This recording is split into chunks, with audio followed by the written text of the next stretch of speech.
খুবই ভাল লাগছে অ্যান্ড ওইটা আমি কালকে পরশু পোস্টও করেছি আমার ফেসবুকে। সো যিনি করেছেন he did a fantastic job. And মজার ব্যাপার কি, তার পরের দিন আমি যখন উবারে উঠি, উনিও সামহাও আমাকে চিনলেন। সেও বলল যে আমি এরকম ছবি দেখছি।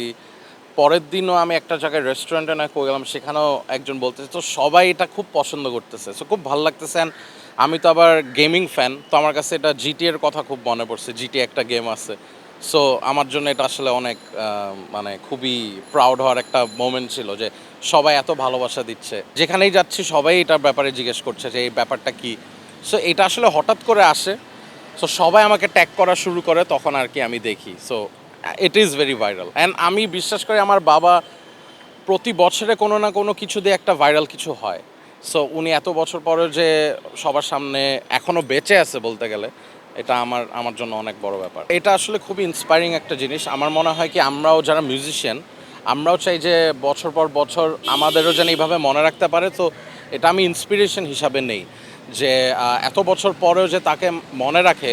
এবং ম্যাক্সিমাম আপনিও ভাই খেয়াল করছেন, পজিটিভ কথা কিন্তু বলে। অনেক সময় দেখা যায় কি, আমার খারাপ লাগে যেটা একটু বাংলা মুভি নিয়ে অনেকে অনেক কিছু বলে, বাট আমার বাবার ব্যাপারে আমি 90% পজিটিভ দেখি। সো এটা হচ্ছে বেটার ফিলিং নাই আমার মনে হয়। আমি রিসেন্টলি একটা গান রিলিজ করলাম ভাঙচুর নামে, এটা ব্ল্যাক জ্যাং ভাইয়ের সাথে রিলিজ হলো। সামনে একটা গান বের করছি, খুবই এটা প্যারোডি মেটাল বলতে পারেন। It's about fried chicken. So আমি অনেক ফ্রাইড চিকেন খাই, ওইটা নিয়েই একটা গান বানায় ফেলছি। বিকজ আই থিঙ্ক গান ইউজুয়ালি অনেক বেশি সিরিয়াস হয়ে যায়। আই থট যে এবার লেটস হ্যাভ ফান, লাইক মানুষের একটু গান শুনে মজা পাওয়া উচিত। অ্যান্ড সবাই কিন্তু ফ্রাইড চিকেন খাই দিন শেষে, right?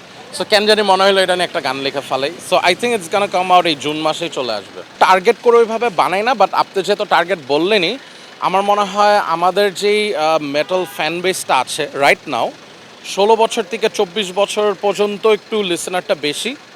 So I am pretty sure 16 to 24 এর মধ্যে সবাই ফ্রাইড চিকেন খায়। So they can relate to what I am saying আর কি, আমার মনে হয়। সবাই যখন জোয়ারে গা ভাসায়, কেউ কেউ শির দাঁড়া সোজা করে ঘুরে দাঁড়ায়। সময় যেখানে প্রতিনিয়ত হার মেনে নিতে শেখায়, কেউ কেউ চ্যালেঞ্জ ছুড়ে দেয়।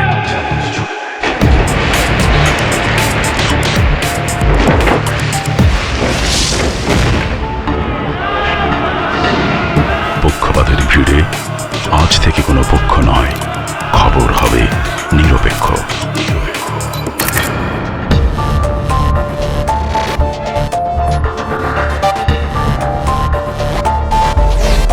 বানোয়ার তথ্যবাদ, খবর হবে নিখাত।